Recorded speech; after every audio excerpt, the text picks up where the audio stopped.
기저귀가 어디 있어요? 한국에 온 지 일주일 만에 대형마트에서 저는 눈물을 흘리고 있었습니다.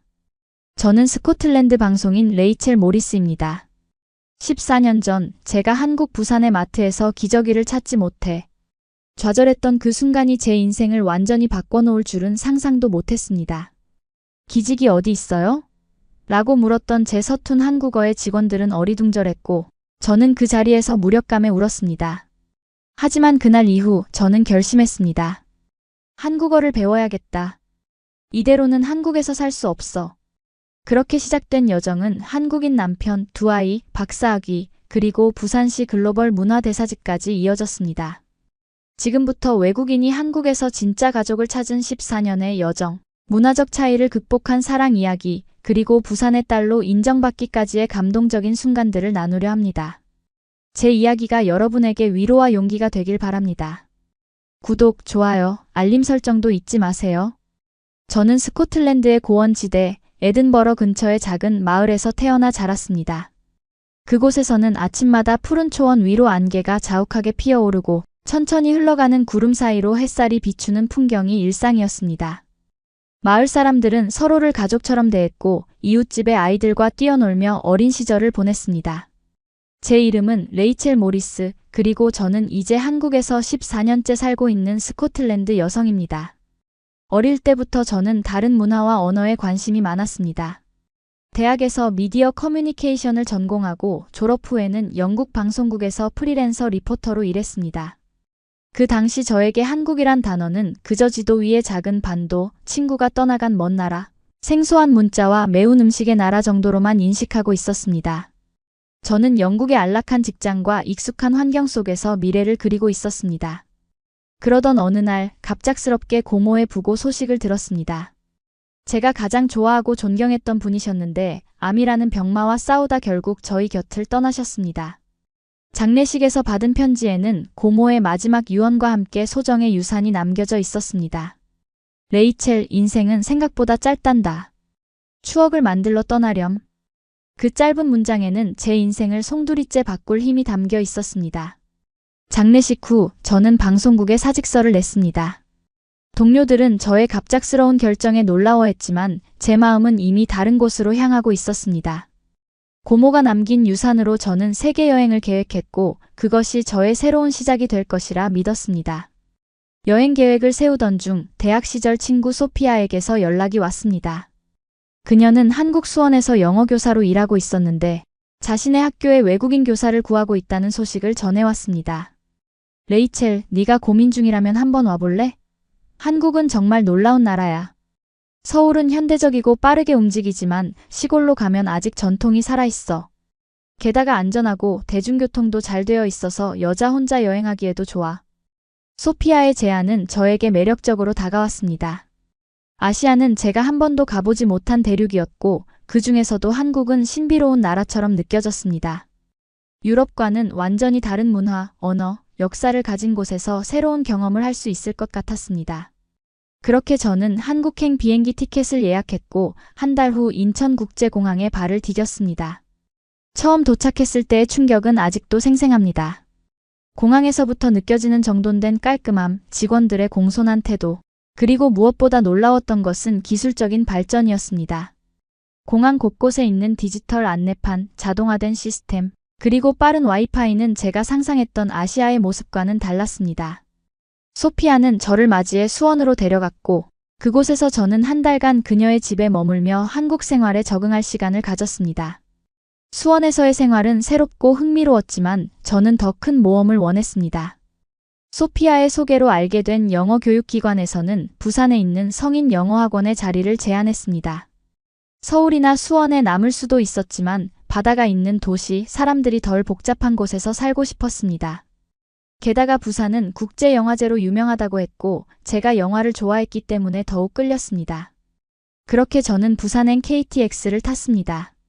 열차에서 바라본 한국의 풍경은 도시와 자연이 조화롭게 어우러진 모습이었습니다. 고층 건물 사이로 보이는 산들, 정돈된 논과 밭, 그리고 작은 마을들은 마치 다른 세계에 온 것 같은 느낌을 주었습니다. 열차 안에서 만난 한국인들은 호기심 가득한 눈빛으로 저를 바라보았지만 누구도 불쾌하게 대하지 않았습니다. 오히려 제가 당황해하면 도와주려 했고 간단한 영어로 대화를 시도하기도 했습니다. 부산에 도착했을 때 저는 그 도시의 에너지에 압도되었습니다. 해운대의 넓은 백사장, 광안리의 화려한 다리, 그리고 남포동의 활기찬 시장까지 부산은 서울과는 또 다른 매력을 가진 도시였습니다. 처음 구한 원룸은 해운대 근처로 창문을 열면 바다가 보이는 작은 공간이었습니다. 비록 좁고 시설이 완벽하지 않았지만 그곳에서 저는 새로운 인생의 장을 시작했습니다. 영어학원에서의 첫날은 긴장감으로 가득했습니다. 학생들 대부분은 직장인이나 대학생이었고 저보다 나이가 많은 분들도 있었습니다. 그들은 진지하게 영어를 배우려는 열의가 있었고 제가 외국인이라는 이유만으로 존중해 주었습니다. 하지만 문제는 수업 외의 시간이었습니다. 학원 밖으로 나가면 저는 완전한 이방인이 되었습니다. 한국어를 전혀 모르는 상태에서의 일상생활은 생각보다 훨씬 어려웠습니다. 음식을 주문하는 것부터 길을 찾는 것, 심지어 마트에서 물건을 사는 것까지 모든 것이 도전이었습니다. 특히 부산 사람들의 사투리는 서울에서 배운 간단한 인사말조차 알아듣기 힘들게 만들었습니다. 안녕하세요가 때로는 안녕하시오 같이 들렸고 다른 표현들은 아예 이해할 수 없었습니다. 그런 저에게 가장 큰 시련은 첫 주에 찾아왔습니다. 당시 저는 한국 친구의 아기를 위한 선물을 사려고 대형마트에 갔습니다. 기저귀를 찾아야 했는데 한국어로 기저귀가 뭔지 몰랐습니다. 스마트폰 번역기로 기저귀라는 단어를 찾아 직원에게 다가갔지만 발음이 서툴러 기직이 어디 있어요? 라고 물었습니다. 직원은 제 말을 이해하지 못했고 다른 직원을 불러 의논하는 동안 저는 그 자리에 멀뚱히 서 있어야 했습니다. 결국 번역기로 영어 단어를 보여주고서야 상황이 해결되었지만 그 과정에서 느낀 무력감은 말로 표현할 수 없었습니다. 그날 저는 집으로 돌아와 울었습니다. 단순히 기저귀 하나를 사지 못한 것 때문이 아니라 자유롭게 의사소통하지 못하는 답답함 때문이었습니다. 그 순간 저는 결심했습니다. 한국어를 배워야겠다. 이대로는 한국에서 살 수 없어. 그리고 그 결심은 제 인생을 완전히 바꿔놓게 됩니다. 한국어 공부는 생각보다 어려웠습니다. 알파벳과 달리 한글은 완전히 새로운 문자 체계였고 발음은 제 스코틀랜드 억양과는 전혀 달랐습니다. 부산 외국인 지원센터에서 무료 한국어 수업을 들었지만 진도는 느렸고 실생활에 바로 적용하기 어려웠습니다. 때로는 좌절감에 수업을 포기하고 싶을 때도 있었습니다. 그런 제게 도움을 준 것은 다름 아닌 학원 학생들이었습니다. 제가 한국어를 배우려 노력한다는 소식을 듣고 몇몇 학생들이 언어 교환을 제안해왔습니다. 그들은 영어를 배우고 저는 한국어를 배우는 방식이었죠. 그중 한 명이 바로 제 미래의 남편인 지호였습니다. 지호는 부산 토박이로 IT 회사에서 근무하는 엔지니어였습니다. 영어 실력을 향상시키기 위해 학원에 등록했고 처음부터 다른 학생들보다 적극적으로 대화에 참여했습니다. 수업이 끝난 후 종종 질문을 하러 왔고 점차 우리는 수업 외의 시간에도 만나기 시작했습니다. 처음에는 단순한 언어 교환이었지만 시간이 지날수록 우리의 관계는 더 깊어졌습니다. 지호와의 만남은 단순히 연애를 시작했다는 것 이상으로 의미가 있었습니다. 그를 통해 저는 한국 문화를 더 깊이 이해하게 되었고 부산에 숨겨진 명소들을 발견했으며 무엇보다 한국어 실력이 빠르게 향상되었습니다.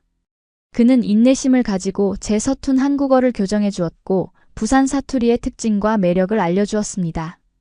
하지만 우리 관계가 항상 순탄했던 것은 아닙니다. 문화적 차이로 인한 오해와 갈등은 피할 수 없었습니다. 특히 언어적 장벽은 생각보다 더 큰 문제였습니다. 단어 하나의 뉘앙스를 잘못 이해해 큰 싸움으로 번지기도 했고 때로는 제 감정을 한국어로 제대로 표현하지 못해 좌절감을 느끼기도 했습니다. 어느 날 지호의 회사 회식에 동행했을 때의 일입니다. 저는 그의 동료들 앞에서 최대한 예의 바르게 행동하려 했지만 언어적 한계로 대화에 참여하기 어려웠습니다. 한 여성 동료가 저를 향해 빠른 한국어로 질문했을 때 저는 당황해서 네, 아니요라고 대답했습니다. 나중에 알고 보니 그 질문은 아이를 언제 가질 계획이냐는 것이었고 제 대답은 모두를 혼란스럽게 만들었습니다. 그날 집에 돌아와 저는 울면서 지호에게 말했습니다. 내가 한국어를 못해서 우리 사랑이 멈추는 건 아닐까 두려워. 지호는 제 손을 꼭 잡고 말했습니다. 사랑은 언어가 아니라 마음이야. 네가 완벽한 한국어를 하지 못해도 우리는 서로를 이해할 수 있어. 그의 말에 위로받았지만 여전히 저는 한국 사회에서 외국인이라는 꼬리표를 떼지 못했습니다. 한국어 실력이 조금씩 향상되면서 저는 학원 일 외에도 작은 방송 일을 시작했습니다. 지역 라디오 방송에서 영어로 부산을 소개하는 코너를 맡게 된 것입니다. 처음에는 단순히 영어로 진행하는 역할이었지만 점차 한국어도 섞어 쓰기 시작했습니다. 문제는 제 발음이었습니다. 스코틀랜드 억양이 섞인 한국어, 거기에 부산 사투리까지 더해져 종종 웃음거리가 되곤 했습니다. 방송 PD는 친절하게 조언했습니다. 레이첼 씨, 방송에서는 표준어를 쓰는 게 좋을 것 같아요. 시청자들이 혼란스러워할 수 있거든요. 그 말은 이해가 됐지만 저에게는 또 다른 정체성의 혼란을 가져왔습니다. 저는 이미 부산에서 2년 넘게 살며 사투리에 익숙해졌고 그것이 제 한국어의 일부가 되었는데 이제 그것을 버리고 표준어만 써야 한다니 마치 제 자신을 부정하는 것 같았습니다. 지호에게 이런 고민을 털어놨을 때 그는 잠시 생각하더니 말했습니다. 네가 편한 대로 하면 돼. 방송에서는 표준어를 쓰고 일상에서는 사투리를 써도 괜찮아. 그게 바로 내 매력이잖아. 그의 말은 위로가 되었지만 여전히 저는 나는 누구인가? 나는 어느 나라 사람인가라는 질문에 명확한 답을 찾지 못했습니다. 문화적 차이는 일상생활의 작은 부분에서도 나타났습니다. 지호의 가족과 첫 만남에서 저는 영국식 예의를 지키려 노력했지만 한국의 가족 문화는 전혀 달랐습니다.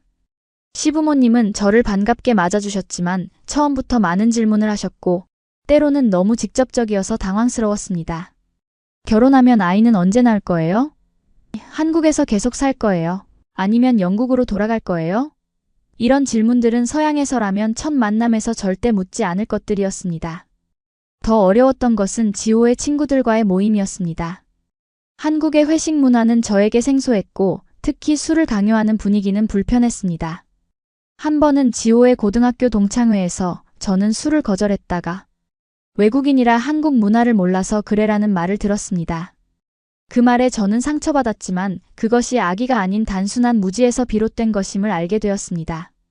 시간이 흐르면서 저는 이런 문화적 차이를 받아들이고 적응하는 법을 배웠습니다. 때로는 제 방식을 고수하고 때로는 한국의 방식을 수용하며 균형을 찾아갔습니다.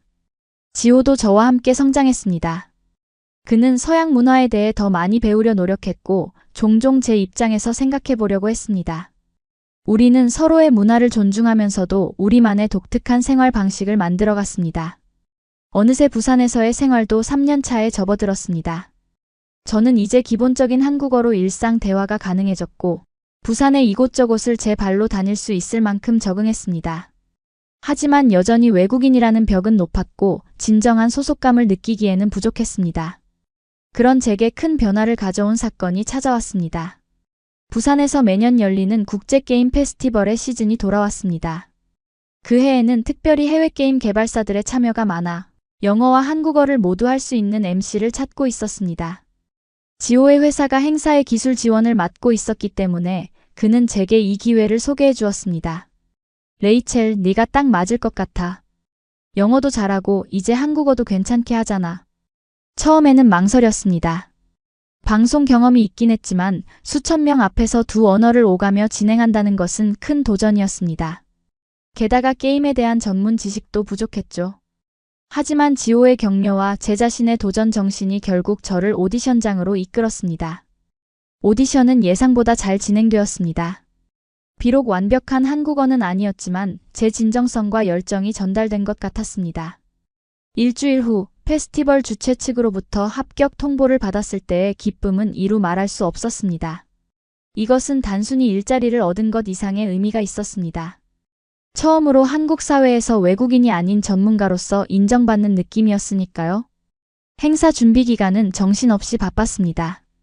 매일 밤늦게까지 대본을 연습하고 게임 용어들을 공부하며 영어와 한국어 사이를 자연스럽게 오가는 연습을 했습니다. 가장 어려웠던 것은 한국어 발음이었는데 특히 게임 관련 전문 용어들은 발음하기가 까다로웠습니다. 드디어 페스티벌 당일 저는 무대 뒤에서 심호흡을 하며 긴장을 달랬습니다. 첫 번째 세션은 해외 게임 개발사의 프레젠테이션이었기 때문에 주로 영어로 진행될 예정이었습니다. 그래서 조금은 안심이 되었죠. 하지만 관객들을 처음 마주했을 때 수천 개의 눈동자가 저를 향해 있는 모습에 말문이 막힐 뻔했습니다. 안녕하세요, 여러분. 부산국제게임 페스티벌에 오신 것을 환영합니다. 제 첫 마디에 관객들은 박수로 화답해 주었고 그 순간부터 긴장은 조금씩 풀리기 시작했습니다. 영어 세션에서는 자신 있게 진행했고 한국어로 전환할 때도 최대한 자연스럽게 하려 노력했습니다.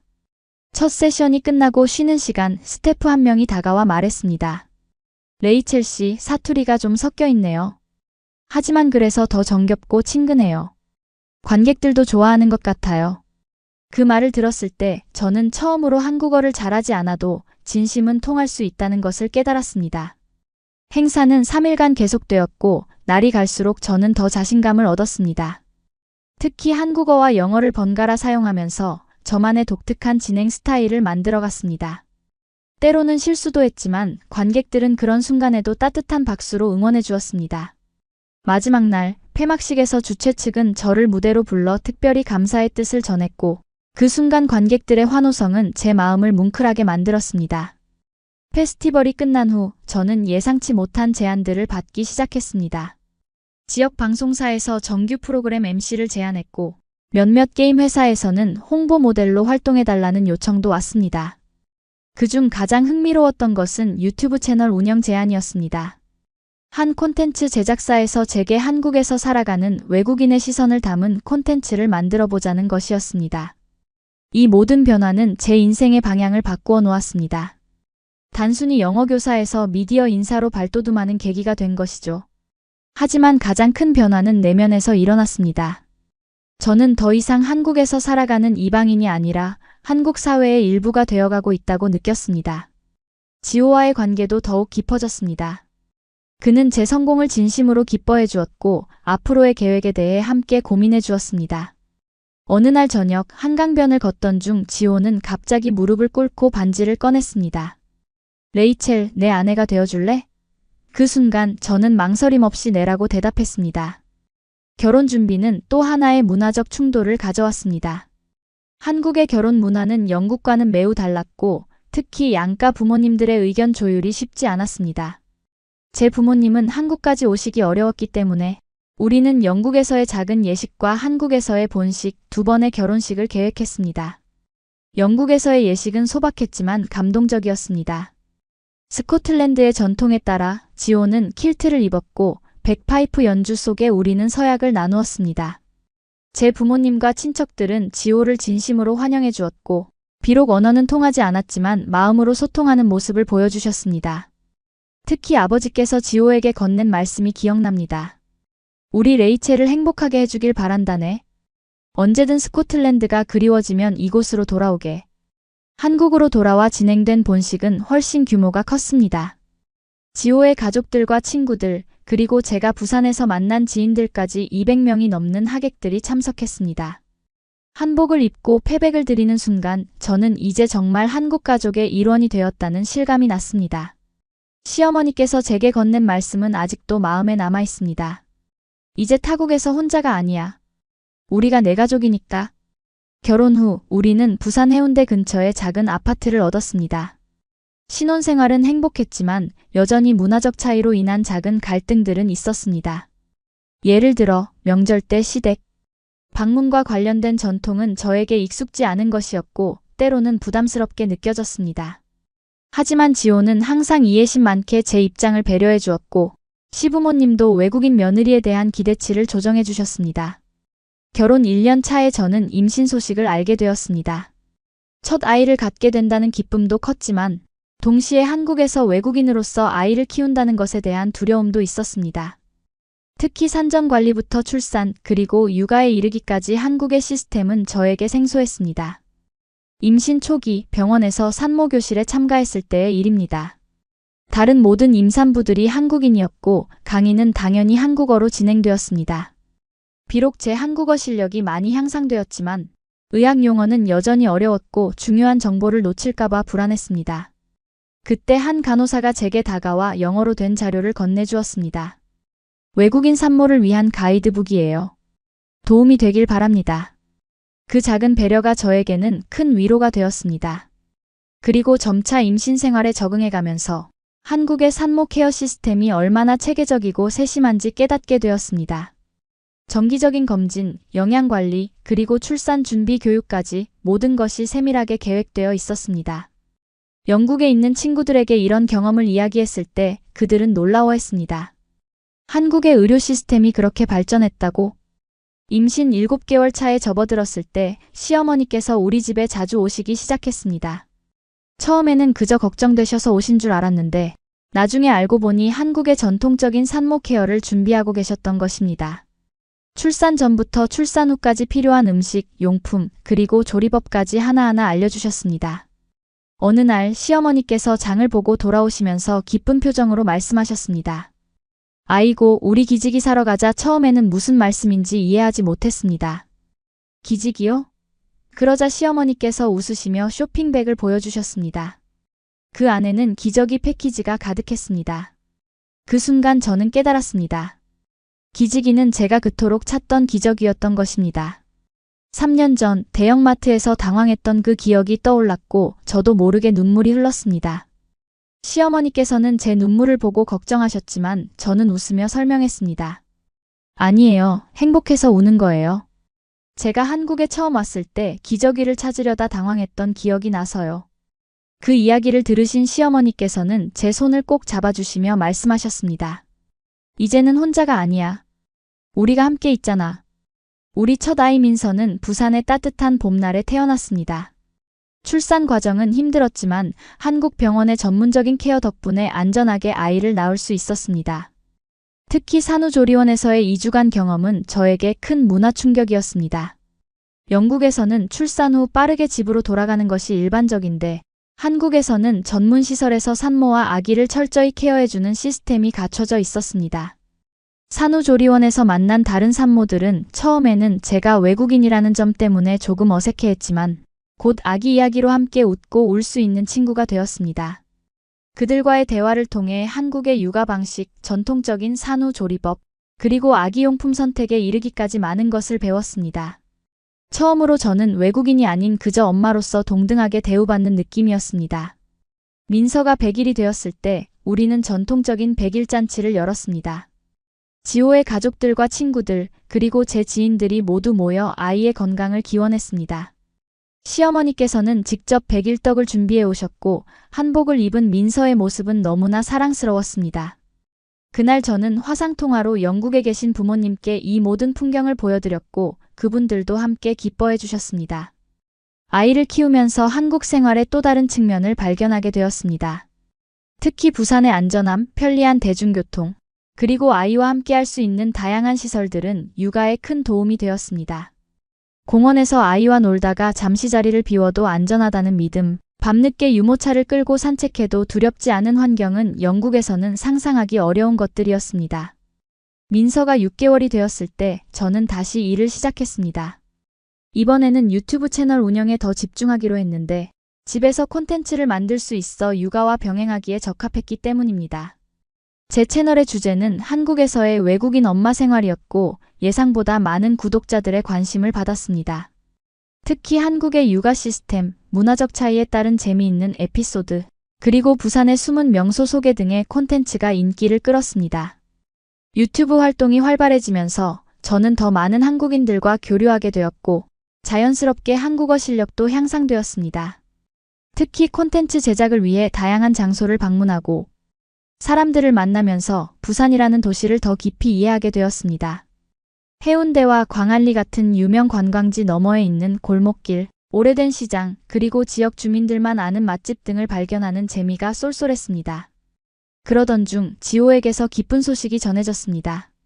그가 다니던 IT 회사가 미국 기업과 합작하여 글로벌 프로젝트를 시작한다는 것이었습니다.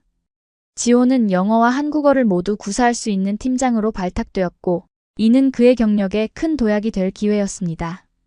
물론 업무량이 늘어나고 스트레스도 커질 터였지만 우리는 함께 이 도전을 받아들이기로 했습니다. 지호의 새 프로젝트는 저희 가정에 더 나은 경제적 여건을 제공했고 그 덕분에 우리는 더 넓은 아파트로 이사할 수 있었습니다. 새 집은 해운대 바다가 보이는 전망이 좋은 곳이었고 아이 방과 작업실을 따로 둘 수 있을 만큼 공간도 충분했습니다. 이사 과정에서 한국의 또 다른 문화를 경험했는데 바로 집들이였습니다. 지호의 가족들과 친구들이 모두 모여 새 집을 축하해주고 각자 실용적인 선물들을 가져왔습니다. 화장지부터 세제, 휴지까지 이 모든 것이 새 출발을 상징한다고 했습니다. 민서가 돌이 되었을 때 우리는 전통적인 돌잔치를 열었습니다. 돌잡이 의식에서 민서는 망설임 없이 연필을 집었고 모두가 웃으며 학자가 될 거야 라고 예측했습니다. 그날 저는 스코틀랜드 전통 의상인 킬트를 입은 민서의 사진도 찍었는데 한복과 킬트를 번갈아 입은 아이의 모습은 마치 우리 가족의 정체성을 상징하는 것 같았습니다. 시간이 흐르면서 저는 한국 생활에 더욱 깊이 뿌리내리게 되었습니다. 단순히 적응하는 수준을 넘어 이제는 한국 문화의 가치와 아름다움을 진정으로 이해하고 감사하게 되었습니다. 특히 가족을 중시하는 문화, 어른을 공경하는 마음, 그리고 교육에 대한 열정은 제가 아이를 키우는 데 있어 중요한 가치관이 되었습니다. 민서가 2살이 되었을 때 저는 제 경력에서 큰 전환점을 맞이했습니다.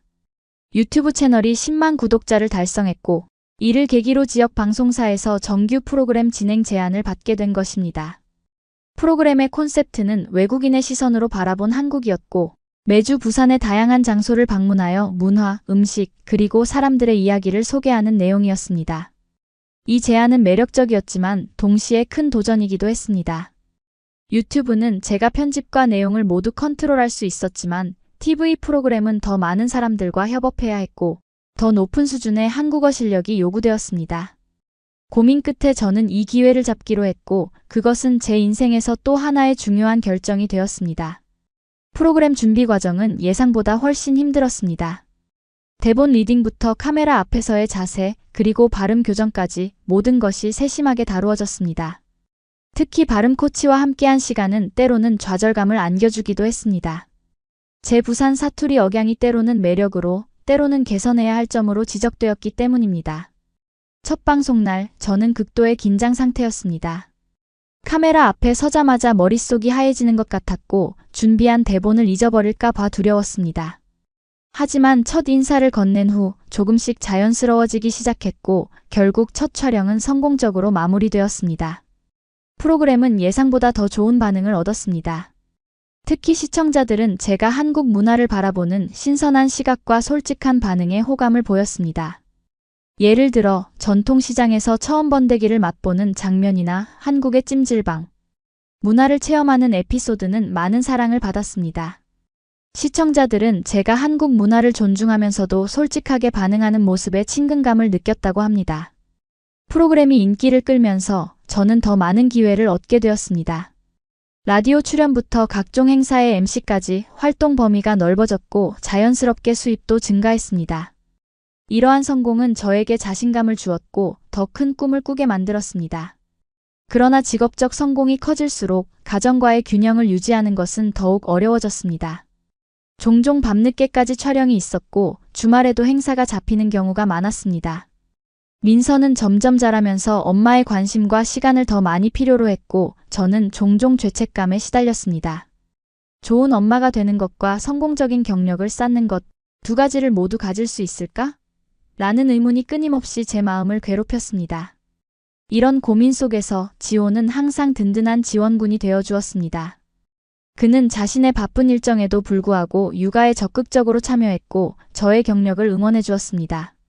우리는 팀이야. 네가 성공하는 것이 우리 가족 모두의 성공이야. 그의 이런 태도는 한국의 전통적인 성 역할에서 벗어난 것이었고 저는 그런 지호가 더욱 자랑스러웠습니다. 방송 일을 시작한 지 1년쯤 되었을 때 저는 또 다른 기쁜 소식을 알게 되었습니다. 두 번째 아이를 갖게 된 것입니다. 이번 임신은 첫 번째보다 더 계획적이었지만 그만큼 걱정도 컸습니다. 방송 활동을 계속할 수 있을지, 두 아이를 어떻게 균형 있게 돌볼 수 있을지 고민이 많았습니다. 임신 소식을 방송사에 알렸을 때 그들의 반응은 예상외로 긍정적이었습니다. 출산 전후로 충분한 휴식 시간을 보장해 주었고 임신 중에도 촬영 스케줄을 조정해 주었습니다. 이런 배려는 한국의 직장 문화가 점차 변화하고 있음을 보여주는 것이었고 저는 그 변화의 일부가 된 것 같아 기뻤습니다. 임신 후반기에 접어들면서 저는 출산 후의 계획을 세우기 시작했습니다. 완전히 일을 그만두는 대신 프리랜서 활동과 유튜브에 집중하기로 했고 방송 출연은 줄이기로 결정했습니다. 이러한 결정은 경력과 가정 사이의 균형을 찾기 위한 노력이었고 지호도 이에 전적으로 동의했습니다. 우리의 둘째 아이 주아는 겨울의 어느 추운 날에 태어났습니다.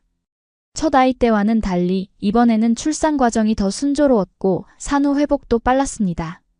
아마도 경험이 있어서인지 아니면 제가 한국 생활에 더 적응해서인지 모든 것이 더 자연스럽게 느껴졌습니다. 두 아이의 엄마가 되는 것은 예상했던 것보다 훨씬 더 도전적이었습니다. 특히 3살 된 민서가 동생을 질투하는 모습을 보았을 때 어떻게 대처해야 할지 막막했습니다. 이런 상황에서 시어머니의 조언은 큰 도움이 되었습니다. 그녀는 오랜 경험에서 우러나오는 지혜로 두 아이를 함께 키우는 방법을 알려주셨습니다. 주아가 태어난 후 저는 약속대로 방송 활동을 줄이고 온라인 콘텐츠 제작에 집중했습니다. 이제 제 유튜브 채널은 단순히 외국인의 한국 생활이 아니라 다문화 가정의 육아와 일상으로 콘셉트가 확장되었습니다. 이러한 변화는 시청자들에게도 좋은 반응을 얻었고 특히 다른 국제 커플들이나 한국에서 아이를 키우는 외국인 부모들에게 많은 공감을 얻었습니다. 주아가 1살이 되었을 때 저는 오랫동안 가지고 있던 꿈을 실현하기로 결심했습니다. 바로 대학원에 진학하여 미디어 영상 디자인을 공부하는 것이었습니다. 방송과 유튜브 활동을 하면서 저는 콘텐츠 제작 과정에 더 깊이 관여하고 싶었고 이론적 지식과 실무 능력을 함께 키우고 싶었습니다. 부산의 유명 대학교에 지원서를 제출했지만 걱정이 많았습니다. 한국어로 학업을 따라갈 수 있을지, 두 아이를 키우면서 공부할 시간이 있을지, 그리고 외국인으로서 한국 대학원 생활에 적응할 수 있을지 불안했습니다. 하지만 지호와 가족들의 지지 덕분에 저는 용기를 내어 면접에 임했습니다. 면접 날 교수님들은 제 경력과 한국 생활 경험에 많은 관심을 보여주셨습니다. 그들은 제 한국어 실력보다는 창의성과 열정, 그리고 다양한 문화적 배경을 높이 평가해 주셨습니다. 면접 말미에 한 교수님께서 하신 말씀이 아직도 기억납니다. 한국어가 완벽하지 않아도 괜찮습니다. 당신의 삶 자체가 연구 주제니까요. 그 말은 저에게 큰 위안과 자신감을 주었습니다. 합격 통지를 받았을 때의 기쁨은 이루 말할 수 없었습니다. 저는 학업과 가정, 그리고 제한적인 방송 활동을 병행하기 위한 철저한 계획을 세웠습니다. 지호는 자신의 스케줄을 조정하여 아이들을 더 많이 돌볼 수 있게 해주었고 시부모님도 기꺼이 손주들을 봐주시겠다고 제안해 주셨습니다. 대학원 생활은 예상대로 쉽지 않았습니다. 한국어로 된 학술 논문을 읽고 이해하는 것은 큰 도전이었고 세미나에서 자신의 의견을 명확하게 표현하는 것도 어려웠습니다. 하지만 교수님들과 동기들의 도움으로 조금씩 적응해 나갔고 오히려 제 독특한 관점이 수업에 새로운 활력을 불어넣는다는 평가를 받기도 했습니다. 학업을 통해 저는 한국의 미디어 환경과 콘텐츠 제작 방식에 대해 더 깊이 이해하게 되었습니다.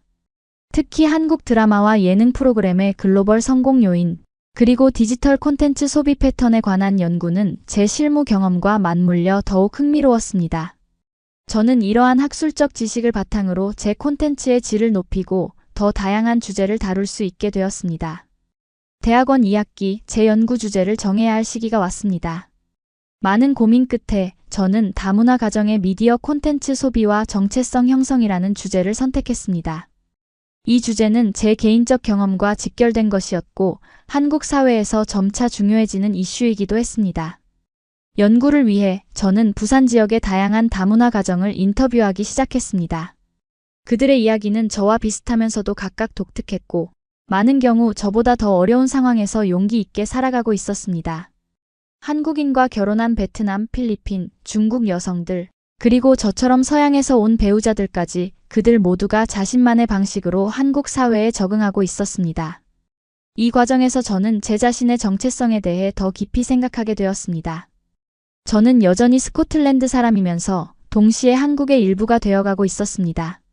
제 아이들은 두 문화의 경계에서 자라고 있었고 우리 가족은 그 자체로 작은 문화적 융합의 장이었습니다. 이러한 인식은 제가 어느 한쪽을 선택해야 한다는 압박에서 벗어나 두 문화의 아름다움을 모두 누릴 수 있다는 자유로움을 느끼게 해주었습니다.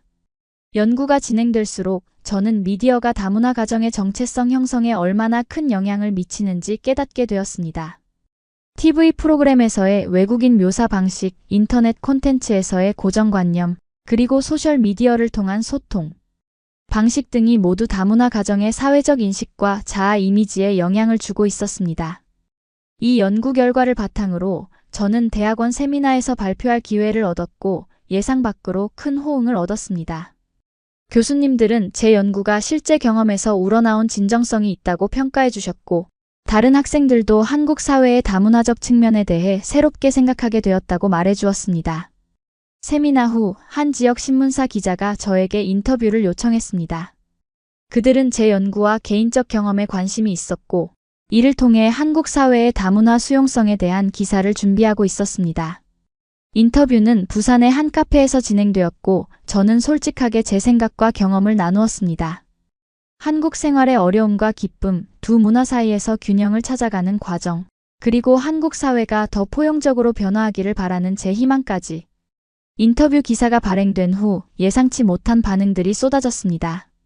많은 독자들이 공감의 메시지를 보내왔고, 몇몇은 자신들의 비슷한 경험을 나누기도 했습니다. 더 놀라운 것은 부산시 문화 담당 공무원으로부터 연락을 받은 것이었습니다. 그들은 부산시의 다문화 정책 자문위원회에 제가 참여해 줄 것을 요청했고, 부산의 다문화 축제에서 강연을 해달라고 제안했습니다.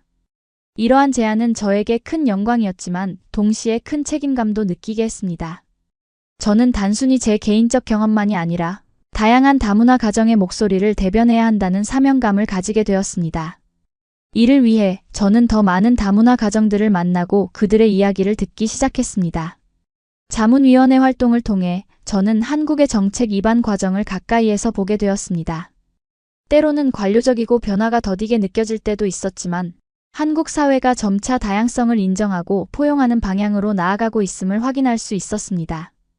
특히 부산은 항구 도시로서의 개방적인 특성 덕분에 다른 지역보다 다문화 정책이 더 진보적인 편이었습니다. 다문화 축제에서의 강연은 저에게 잊지 못할 경험이었습니다. 수백 명의 관객 앞에서 저는 제 이야기를 나누었고, 한국 사회에서 외국인으로 살아가는 것의 의미에 대해 이야기했습니다. 강연 말미에 한 부산시 관계자가 무대에 올라와 저를 부산의 딸이라고 소개했을 때 저는 감정이 북받쳐 눈물을 흘렸습니다. 그 순간 저는 진정으로 이 도시의 일부가 되었다는 것을 느꼈습니다. 이러한 경험들은 제 학업과 연구에 더 큰 동기를 부여했고, 저는 박사 과정 진학을 결심했습니다. 석사 과정을 마치며 제출한 논문 다문화 미디어 콘텐츠와 사회적 통합은 우수한 평가를 받았고, 이를 바탕으로 같은 대학의 박사 과정에 지원하여 합격했습니다. 박사 과정은 더 깊이 있는 연구와 더 큰 도전을 의미했지만, 이제 저는 자신감이 있었습니다. 한국어도 많이 향상되었고, 학업 방식에도 적응했으며, 무엇보다 제가 연구하는 주제에 대한 열정이 있었습니다. 지호와 아이들은 제 결정을 전적으로 지지해 주었고, 가족 모두가 제 학업을 위해 각자의 방식으로 도움을 주었습니다. 박사 과정 첫 학기, 저는 국제학술대회에 참가할 기회를 얻었습니다. 싱가포르에서 열린 아시아 미디어와 문화적 다양성 컨퍼런스에서 저는 제 연구를 발표하고 다른 국가의 학자들과 교류했습니다.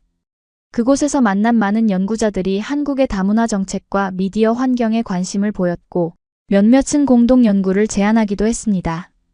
이 학술대회는 저에게 글로벌 시각을 가져다 주었습니다. 일본, 대만, 싱가포르 등 다른 아시아 국가들의 다문화 정책을 비교 연구하면서 저는 한국만의 독특한 점과 개선해야 할 점들을 더 객관적으로 볼 수 있게 되었습니다. 이 경험은 제 연구의 범위를 넓히고 더 깊이 있는 분석을 가능하게 했습니다. 학술적 성취와 함께 저는 유튜브 채널과 방송 활동을 통해 대중과 소통하는 것도 게을리하지 않았습니다. 이론과 실천을 연결하는 것이 저의 목표였고, 이를 통해 학술 연구가 실제 사회 변화에 기여할 수 있다고 믿었기 때문입니다. 특히 제 채널에서는 다문화 사회를 위한 미디어 리터러시 시리즈를 시작하여 일반 시청자들이 미디어 콘텐츠를 비판적으로 이해하고 다양성을 존중하는 방법을 소개했습니다. 박사 과정을 시작한 지 1년이 지났을 때 민서는 초등학교에 입학하고 주아는 유치원에 다니기 시작했습니다. 아이들이 사회화되는 과정을 지켜보는 것은 흥미로우면서도 때로는 걱정되는 일이었습니다. 특히 민서가 학교에서 겪는 경험들은 제게 많은 생각거리를 주었습니다. 민서는 생김새는 한국인과 비슷했지만 금발의 푸른 눈을 가진 엄마를 둔 다문화 가정 아이라는 꼬리표가 따라다녔습니다. 대부분의 경우 선생님들과 친구들은 호기심과 친절함으로 대해주었지만 가끔은 무심코 던지는 말들이 아이에게 상처를 주기도 했습니다. 너희 엄마는 왜 한국말을 이상하게 해? 너는 진짜 한국인이야? 와 같은 질문들이 종종 있었습니다. 어느 날 민서가 학교에서 울면서 돌아왔습니다. 친구들이 너는 진짜 한국인이 아니라 외국인이야 라고 말했다는 것입니다. 제 마음은 무너졌지만 침착하게 민서에게 물었습니다. 그럼 민서는 어떻게 생각해? 민서는 누구라고 생각해? 잠시 생각하더니 아이가 대답했습니다. 나는 민서야. 한국 사람이기도 하고 스코틀랜드 사람이기도 해. 그 순간 저는 아이가 이미 자신만의 정체성을 형성해 나가고 있다는 것을 깨달았고 그것이 자랑스러웠습니다. 이런 경험을 통해 저는 아이들에게 두 문화의 아름다움을 모두 가르치는 것이 중요하다고 생각하게 되었습니다. 집에서는 영어와 한국어를 모두 사용하고 스코틀랜드의 전통 요리와 한국 음식을 함께 만들었습니다. 명절에는 한국의 전통 의식을 따르면서도 크리스마스와 할로윈 같은 서양 명절도 즐겁게 지냈습니다. 저희 가족만의 독특한 문화적 혼합이 만들어지고 있었습니다. 지호도 이러한 교육 방식에 적극적으로 동참했습니다.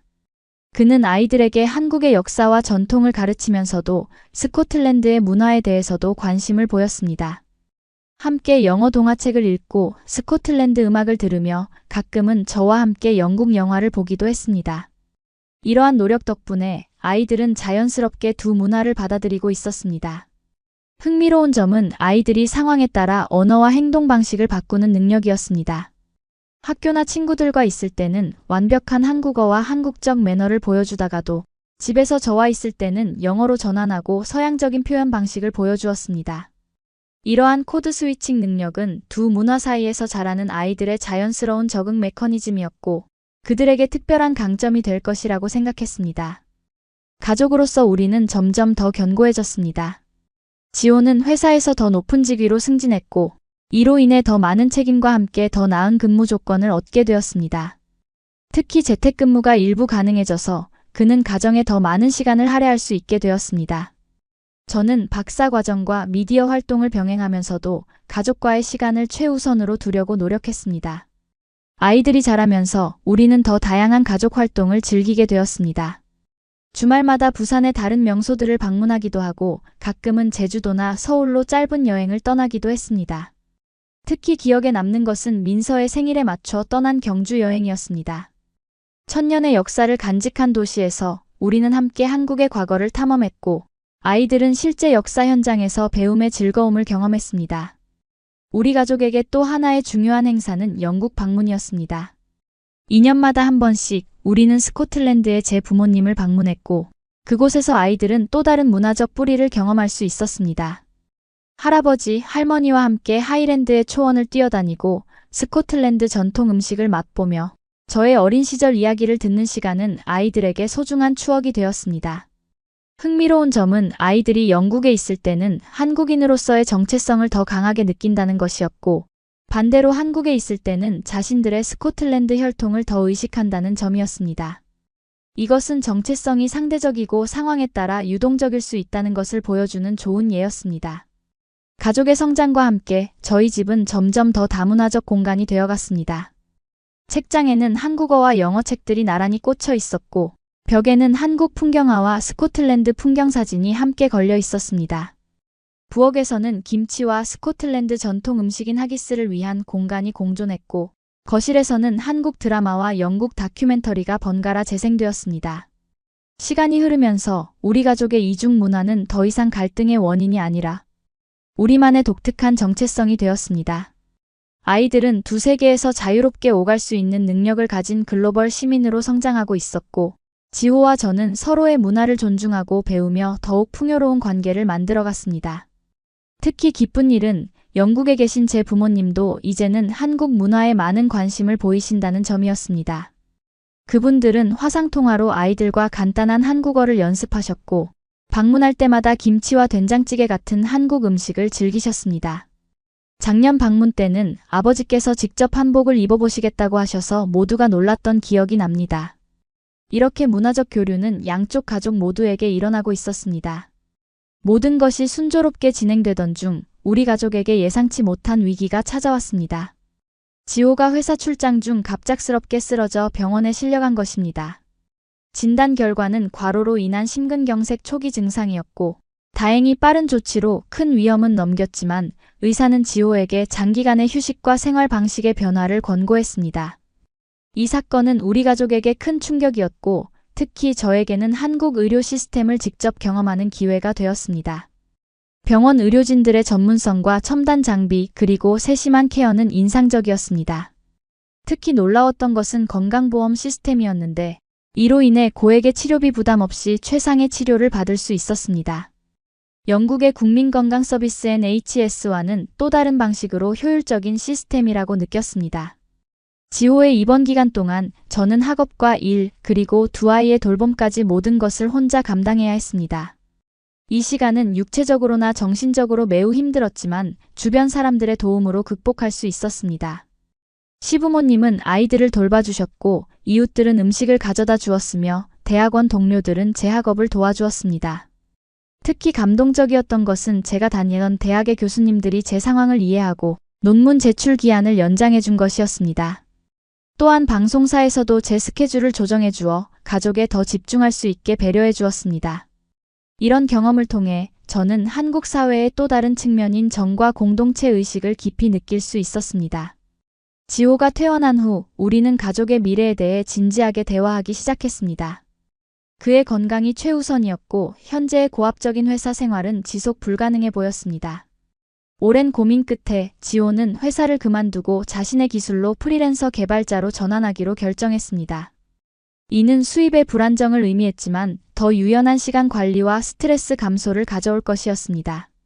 이 결정은 우리 가족의 생활 방식에 큰 변화를 가져왔습니다.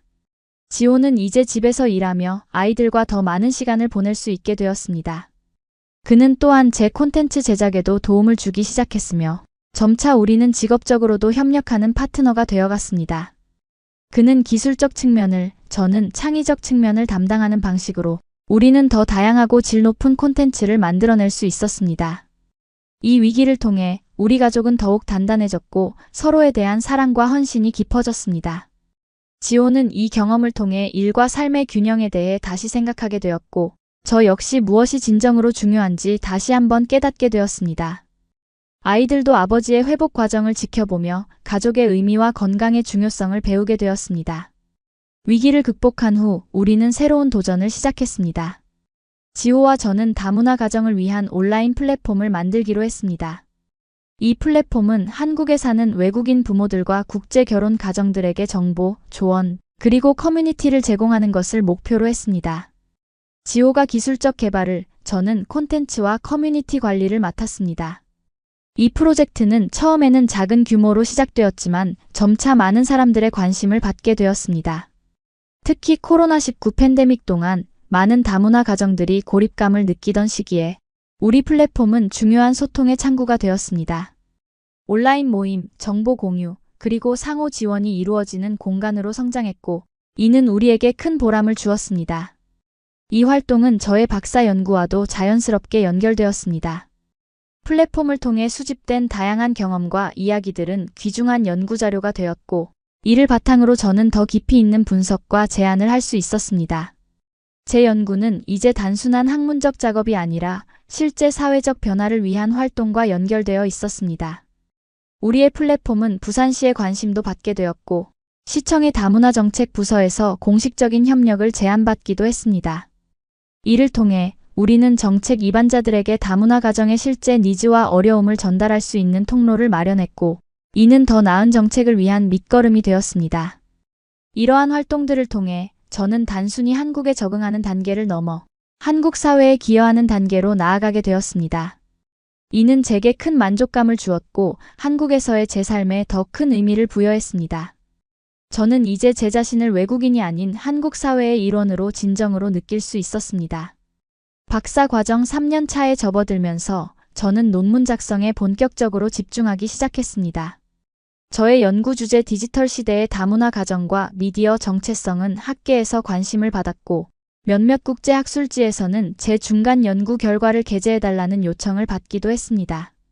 특히 기쁜 소식은 제가 영국 옥스퍼드 대학에서 열리는 글로벌 미디어와 문화적 다양성 컨퍼런스의 발표자로 초청받은 것이었습니다. 이는 제 연구가 국제적으로 인정받기 시작했다는 신호였고 저에게 큰 자부심을 안겨주었습니다. 더불어 이 기회는 오랜만에 영국을 방문하고 제 학문적 뿌리와 재연결할 수 있는 기회이기도 했습니다. 지호의 지지 아래 저는 2주간의 영국 방문 계획을 세웠습니다. 컨퍼런스 발표 외에도 스코틀랜드의 제 부모님을 방문하고 과거 대학 교수님들과의 만남도 계획했습니다. 지호는 아이들을 돌보기 위해 한국에 남았지만 우리는 매일 영상통화로 소식을 나누었습니다. 옥스퍼드에서의 컨퍼런스는 제 학문적 경력에서 가장 인상적인 경험 중 하나였습니다. 세계 각국에서 온 학자들 앞에서 저는 한국의 다문화 정책과 미디어 표상에 관한 연구 결과를 발표했습니다. 많은 청중들이 한국의 빠른 다문화 사회로의 전환에 관심을 보였고 질문과 토론이 활발하게 이루어졌습니다. 발표 후 여러 학자들이 저에게 접근하여 공동 연구나 향후 협력 가능성에 대해 논의했습니다. 특히 인상적이었던 것은 제 모교인 에든버러 대학의 미디어 학과 교수가 제안한 방문 연구원 자리였습니다. 이는 미래의 한국과 영국 사이의 학문적 교류를 위한 좋은 기회가 될 수 있었습니다. 영국 방문은 또한 제게 새로운 시각을 제공했습니다. 오랜만에 고향을 보니 제가 얼마나 한국화되었는지 깨닫게 되었습니다. 영국인들이 공공장소에서 큰 소리로 이야기하는 것이 어색하게 느껴지고 사람들이 서로 부딪혀도 사과하지 않는 모습이 낯설게 다가왔습니다. 한국의 질서 정연함과 공공예절에 익숙해진 저에게 영국의 자유분방함은 새삼 문화 충격으로 다가왔습니다.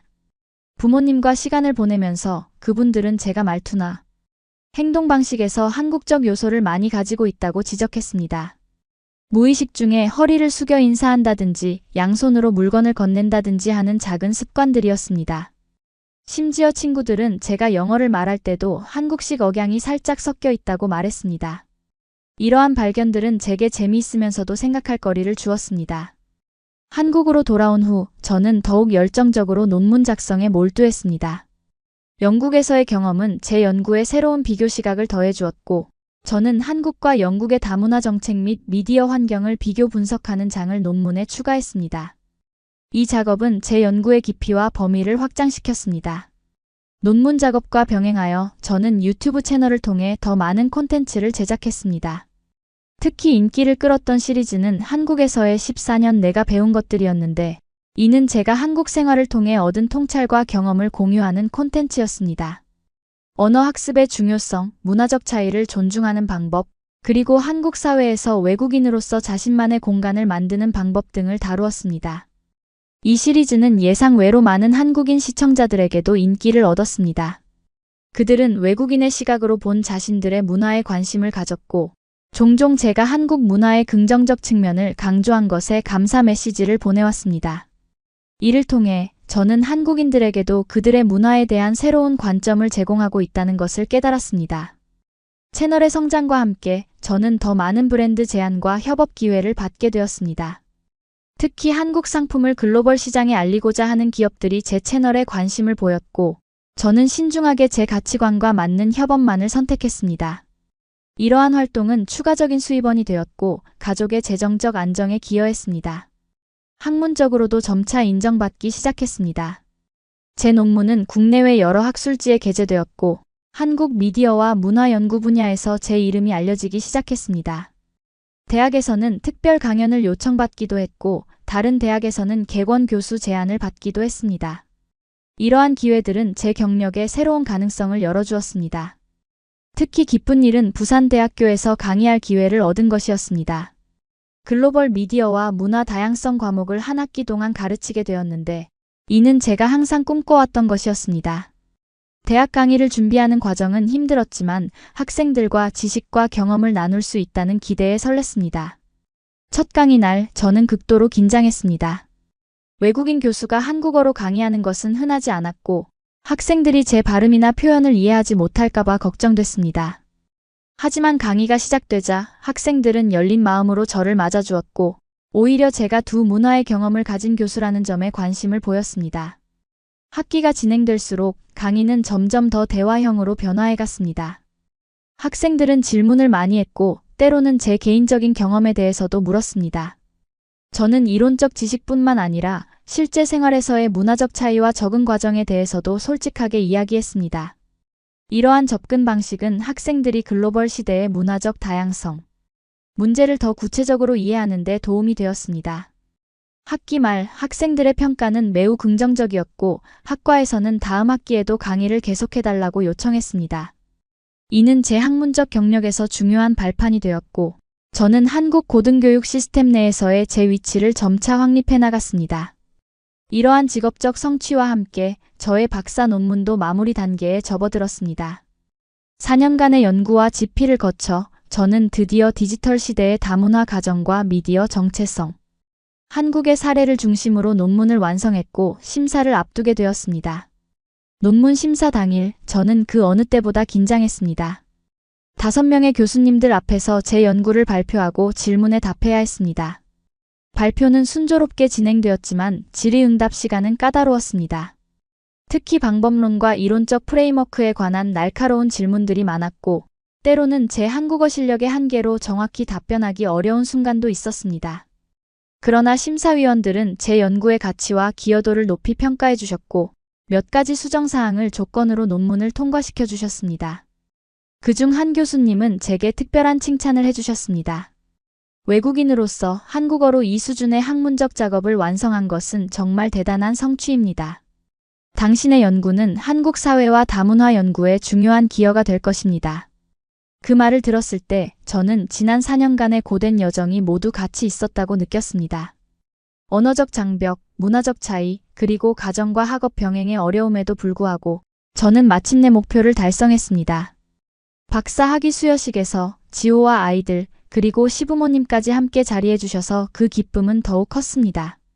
박사 학위 취득 후 저는 부산대학교에서 전임 교수 제안을 받았습니다. 이는 저에게 큰 영광이었지만 동시에 어려운 결정이기도 했습니다. 전임 교수 자리는 더 많은 책임과 시간 투자를 의미했고 이는 가족과의 시간과 미디어 활동에 영향을 줄 수 있었습니다. 오랜 고민 끝에 저는 전임 대신 객원 교수 자리를 수락하기로 결정했습니다. 이는 학문적 활동을 계속하면서도 다른 프로젝트와 가족의 시간을 할애할 수 있는 균형점이었습니다.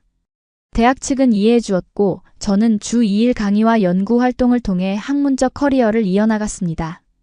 이 시기에 제 미디어 활동도 새로운 방향으로 발전했습니다. KBS에서 다문화 가정을 다루는 다큐멘터리 시리즈의 진행자로 제안을 받은 것입니다. 이 프로젝트는 한국 전역의 다양한 다문화 가정을 방문하여 그들의 이야기를 듣고 한국 사회의 다문화적 변화를 조명하는 내용이었습니다. 다큐멘터리 제작을 위해 저는 전국 각지를 다니며 다양한 배경을 가진 가정들을 만났습니다. 베트남, 필리핀, 중국, 일본 출신의 이주민 배우자들, 그리고 서구 국가에서 온 사람들까지 각각의 가정은 독특한 이야기와 도전을 가지고 있었습니다. 그들의 경험을 듣고 기록하는 과정은 제 연구에도 큰 도움이 되었고 한국 사회의 다양성에 대한 이해를 넓혀주었습니다. 다큐멘터리는 방영 즉시 큰 호응을 얻었고 한국 사회의 다문화에 대한 인식을 높이는 데 기여했습니다. 많은 시청자들이 처음으로 다문화 가정의 실제 모습과 어려움을 이해하게 되었다는 피드백을 보내왔고 이는 제게 큰 보람을 주었습니다. 이러한 활동들이 알려지면서 저는 점차 한국 내 다문화 전문가로 인정받기 시작했습니다. 정부 기관에서의 자문 요청부터 기업의 다문화 교육 강연까지 다양한 분야에서 제 전문성을 필요로 했습니다. 저는 이러한 기회들을 통해 한국 사회가 더 포용적이고 다양성을 존중하는 방향으로 나아가는데 작게나마 기여할 수 있음에 감사했습니다. 시간은 빠르게 흘러 어느덧 한국에서의 생활도 14년 차에 접어들었습니다. 민서는 이제 중학생이 되었고 주아도 초등학교에 다니고 있었습니다. 아이들은 두 문화의 장점을 가진 제3의 문화 아이들로 성장해 한국어와 영어를 자유롭게 구사하고 두 나라의 문화와 가치관을 자연스럽게 받아들였습니다. 그들의 성장을 지켜보는 것은 저에게 가장 큰 기쁨이었습니다. 저의 전문적 활동은 더욱 다양해졌습니다. 대학에서의 강의, 다문화 정책 자문, 미디어 활동, 그리고 연구까지 저는 여러 분야에서 활발하게 활동했습니다. 특히 기쁜 소식은 제가 쓴 책 경계 없는 삶, 다문화 시대의 정체성과 소속감이 출간되어 좋은 반응을 얻었다는 점입니다. 이 책은 제 개인적 경험과 학문적 연구를 결합한 것으로 다문화 사회로 빠르게 변화하는 한국에서 큰 의미를 가졌습니다. 지호도 프리랜서 개발자로서 성공적인 경력을 이어가고 있었습니다. 그는 몇몇 성공적인 앱을 개발했고, 특히 다문화 가정을 위한 언어 학습 앱은 교육부로부터 공식 인증을 받기도 했습니다. 우리는 종종 프로젝트에서 협력했고, 이를 통해 직업적으로도 더 가까운 파트너가 되어갔습니다. 우리 가족의 일상은 한국과 서양 문화의 조화로운 혼합을 보여주었습니다. 아침에는 토스트와 김치찌개가 함께 식탁에 오르고, 명절에는 한국 전통 의례를 지키면서도 크리스마스와 부활절도 챙겼습니다.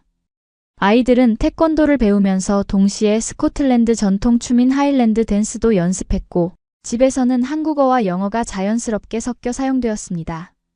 특히 기억에 남는 순간은 민서의 중학교 입학식이었습니다. 입학식 날 민서는 저에게 속삭였습니다. 엄마, 오늘은 한복 입고 와줘서 고마워요. 친구들이 우리 엄마가 외국인인데도 한국 문화를 존중한다고 좋아할 거예요. 그 말을 들었을 때 저는 제가 아이에게 좋은 본보기가 되고 있다는 것에 뿌듯함을 느꼈습니다. 한편 14년간의 한국 생활을 돌아보며 저는 제 인생의 다음 장에 대해 생각하기 시작했습니다. 특히 민서가 고등학교에 진학하게 되면 대학 진학과 미래 경력에 대한 결정을 내려야 할 시기가 올 것이었습니다. 저희 가족은 아이들에게 한국과 영국 또는 다른 나라에서의 교육 기회를 모두 열어두기로 했고, 이를 위한 준비를 시작했습니다. 이러한 생각들 속에서 저는 부산시로부터 특별한 제안을 받았습니다.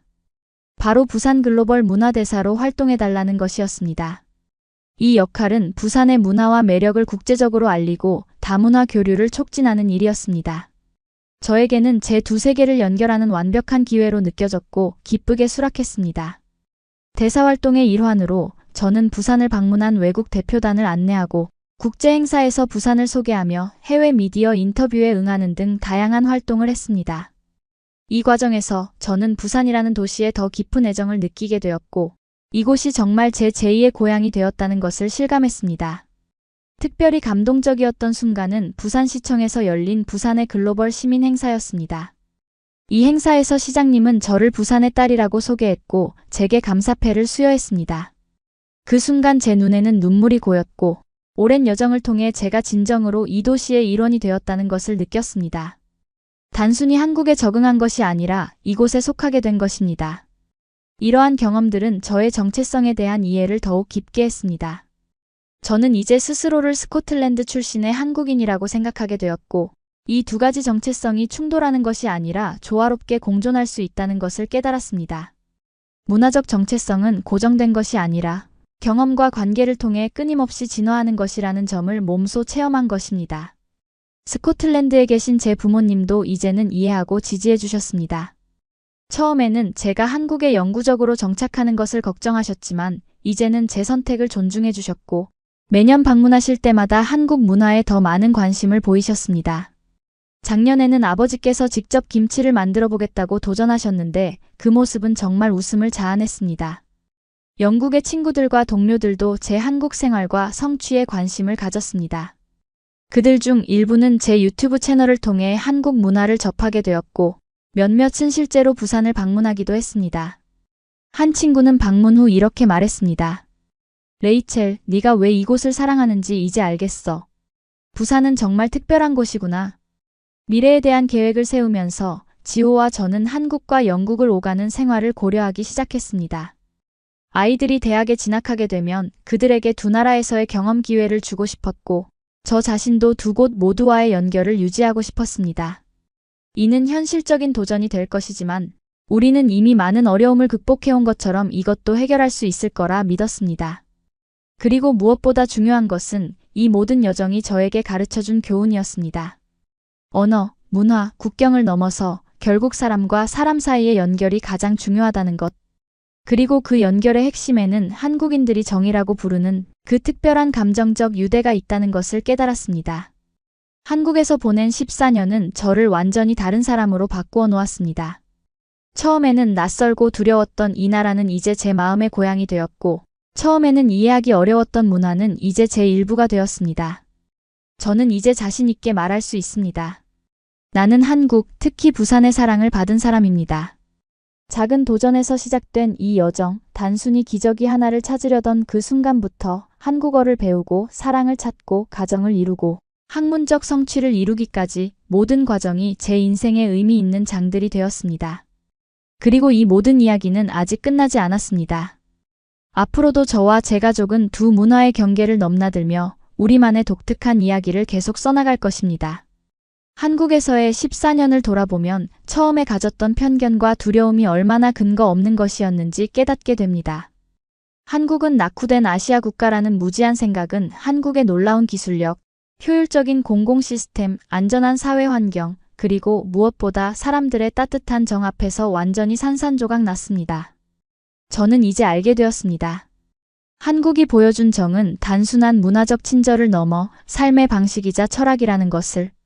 그리고 그 정 덕분에 저는 한국이라는 나라가 단지 살기 좋은 곳이 아닌 사람이 진정으로 살아갈 수 있는 곳이라는 것을 깨닫게 되었습니다. 오늘도 저는 부산의 바다를 바라보며 14년 전 처음 이곳에 발을 디뎠던 그날을 생각합니다. 그때의 저는 상상조차 할 수 없었을 이 놀라운 여정에 감사함을 느끼며 앞으로도 계속될 이야기를 기대합니다. 그리고 무엇보다 저를 부산의 딸로 받아준 이 도시와 한국이라는 나라에 진심으로 감사드립니다. 여러분들도 언어나 문화의 장벽 때문에 주저하고 계신다면 제 이야기가 조금이나마 용기를 드렸으면 합니다. 서로의 차이를 두려워하지 마세요. 언어보다, 제도보다, 문화보다 더 큰 건 마음과 진심입니다. 그리고 무엇보다 그만두지 마세요. 피곤할 땐 쉬어도 절대 포기하지 마세요. 여러분의 기지개는 반드시 어디엔가 있습니다. 여러분의 이야기도 듣고 싶습니다. 외국에서 살아본 경험이 있으신가요? 다른 문화에서 적응하며 배운 점은 무엇인가요? 댓글로 여러분의 이야기를 나눠주세요. 그리고 이 영상이 도움이 되셨다면 구독과 좋아요, 알림 설정도 부탁드립니다. 다음 이야기로 찾아뵙겠습니다. 감사합니다.